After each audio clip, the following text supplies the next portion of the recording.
Halo semuanya, apa kabar? Selamat berjumpa kembali bersama saya Cornelius, YouTuber Pendidikan nomor 1. Pada kesempatan kali ini, saya ingin mengajak kalian semua untuk belajar tentang mata pelajaran Bahasa Indonesia yang temanya adalah teks fiksi. Nah, materi ini sangat menarik karena berhubungan dengan cerita-cerita.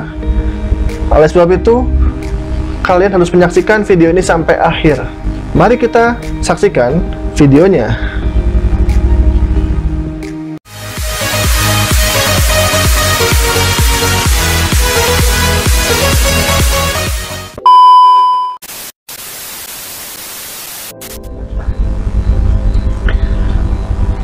Oke, teks fiksi.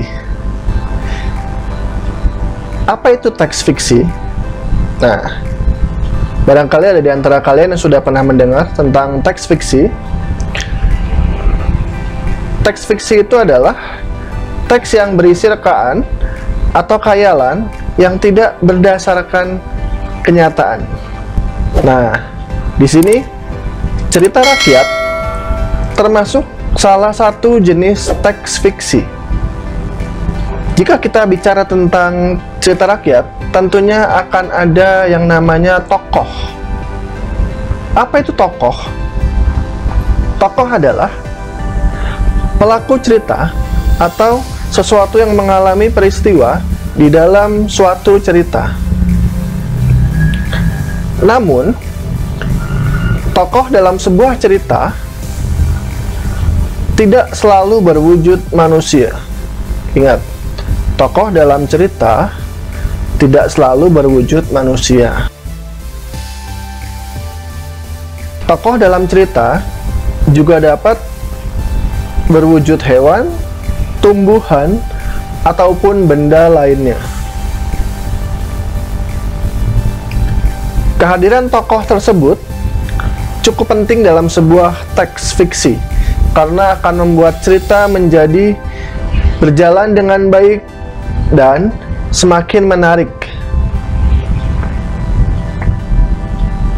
Selain tokoh, ada beberapa hal lain yang diperlukan agar teks fiksi atau cerita dapat berjalan dengan baik. Perhatikan penjelasan berikut. Yang pertama, ada tema. Apa itu tema? Tema merupakan dasar cerita atau sesuatu yang menjadi pokok terbentuknya suatu cerita. Kemudian ada alur. Alur merupakan rangkaian peristiwa atau kejadian yang terdapat dalam suatu cerita. Alur dalam suatu teks fiksi atau cerita menjelaskan susunan dari rangkaian peristiwa yang terjadi di dalamnya. Mulai dari awal cerita, permasalahan yang terjadi, hingga penyelesaian dalam cerita tersebut. Kemudian ada latar. Latar merupakan keterangan yang menjelaskan keadaan dalam suatu cerita. Latar dalam teks fiksi dibagi menjadi 3, yaitu latar tempat, latar waktu, dan latar suasana. Kemudian yang terakhir ada amanat. Amanat merupakan pesan yang terkandung di dalam suatu cerita. Setelah membaca suatu teks fiksi, kita diharapkan dapat menerapkan amanat yang terkandung di dalamnya. Kemudian kita akan berbicara tentang cerpen. Cerpen itu merupakan kependekan dari cerita pendek. Cerpen biasanya tersusun minimal 20.000 kata. Jadi kalau belum 20.000 kata, itu belum bisa dikatakan sebagai cerpen. Lalu juga ada novel. Novel itu adalah karangan atau cerita rekaan yang berisi rangkaian peristiwa kehidupan seseorang beserta orang-orang yang berada di sekelilingnya. Cerpen dan novel biasanya disusun dalam bentuk buku. Sekarang ada beberapa jenis teks fiksi yang lain. Yang pertama adalah legenda. Apa itu legenda? Legenda adalah cerita rakyat pada zaman dahulu yang ada hubungannya dengan peristiwa sejarah. Lalu ada cerita jenaka, yaitu cerita penghibur yang membangkitkan tawa, jenaka, keriangan, atau sindiran. Kemudian ada saga atau cerita panji, yaitu cerita rakyat yang bersifat legendaris tentang kepahlawanan atau petualangan yang mengagumkan. Lalu ada fabel, yaitu cerita yang menggambarkan watak dan budi manusia yang tokohnya diperankan oleh hewan. Biasanya fabel ini berisi pendidikan moral dan budi pekerti. Lalu ada mite. Mite adalah cerita yang mempunyai latar belakang sejarah, dipercaya oleh masyarakat sebagai cerita yang benar-benar terjadi, dianggap suci, ataupun banyak mengandung hal-hal yang ajaib, yang umumnya ditokohi oleh dewa. Seperti yang dijelaskan sebelumnya, amanat merupakan pesan yang terkandung dalam suatu cerita. Amanat dapat dipahami setelah kita membaca keseluruhan teks fiksi. Dalam teks fiksi terdapat tokoh-tokoh yang berperan di dalamnya. Tokoh-tokoh itu memiliki watak yang berbeda-beda. Ada yang positif dan ada yang negatif. Nah, sekarang contoh watak yang positif itu antara lain adalah penyayang, rendah hati, suka menolong, dan jujur. Lalu ada watak negatif. Contohnya kikir, sombong, pembohong, pemalas, dan lain-lain. Untuk memahami amanat yang terkandung dalam suatu teks fiksi, ada beberapa hal yang harus dilakukan. Pertama, kamu harus membaca cerita tersebut dengan saksama. Setelah itu, pahamilah karakter atau watak setiap tokoh yang berperan dalam teks fiksi tersebut.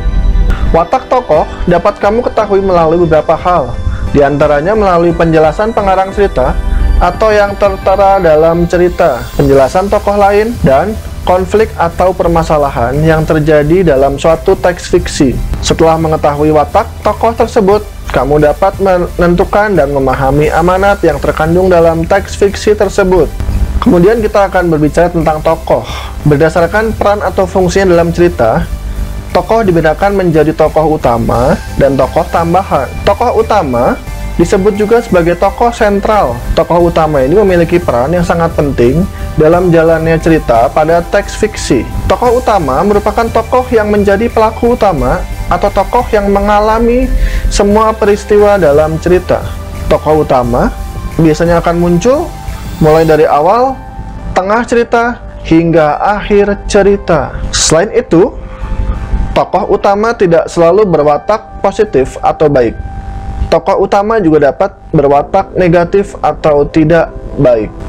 Kemudian, tokoh utama biasanya memiliki dua sifat, yaitu sifat baik, positif, dan sifat tidak baik atau negatif. Tokoh yang memiliki sifat baik disebut tokoh protagonis, dan tokoh yang memiliki sifat tidak baik disebut tokoh antagonis. Jika tadi kita bicara tentang tokoh utama, sekarang kita bicara tentang tokoh tambahan. Tokoh tambahan adalah tokoh yang hadir sebagai tokoh pendukung dari tokoh utama. Kamu dapat menentukan peran tokoh dalam cerita dengan cara membaca cerita secara keseluruhan. Dengan demikian, kamu dapat mengetahui dan memahami karakter dari tiap-tiap tokoh yang berperan dalam cerita. Sekarang kita akan bicara tentang tokoh protagonis dan tokoh antagonis. Tokoh protagonis adalah tokoh utama dalam suatu cerita, dan tokoh antagonis adalah tokoh yang jadi penentang tokoh utama. Tokoh protagonis akan selalu ada dari awal, tengah, hingga akhir cerita. Peristiwa-peristiwa dalam cerita berfokus pada tokoh protagonis. Adapun tokoh antagonis memiliki karakter yang bertentangan dengan tokoh protagonis.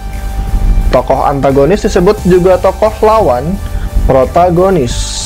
Sekarang kita akan bicara tentang menjelaskan karakter tokoh pada teks fiksi. Sebuah cerita dapat kita nikmati ketika kita mengenal tokoh cerita, serta memahami jalan cerita dari awal hingga akhir. Cara untuk memahami sebuah cerita dapat dilakukan dengan membagi cerita menjadi bagian awal, bagian tengah, dan bagian akhir secara cepat. Lalu, kita harus mencari kalimat atau kata kunci dari cerita tersebut. Apabila sudah menemukan kalimat atau kata kunci, kita akan lebih mudah menyimpulkan isi cerita. Cerita fiksi memiliki jenis yang beragam. Salah satunya adalah fabel. Fabel merupakan cerita fiksi yang tokoh utamanya adalah hewan yang mampu berbicara dan bertingkah seperti manusia. Dalam fabel, sifat-sifat manusia digambarkan oleh sifat-sifat hewan tertentu. Selain itu, fabel memiliki jalan cerita yang sama seperti kehidupan manusia. Beberapa hewan dipilih untuk memiliki sifat tertentu. Misalnya kancil melambangkan kecerdikan, serigala menggambarkan keserakahan, burung elang menggambarkan kegagahan, harimau menggambarkan kekuatan dan kesombongan, dan semut menggambarkan sifat kerjasama. Terima kasih sudah menyaksikan video ini sampai akhir ya.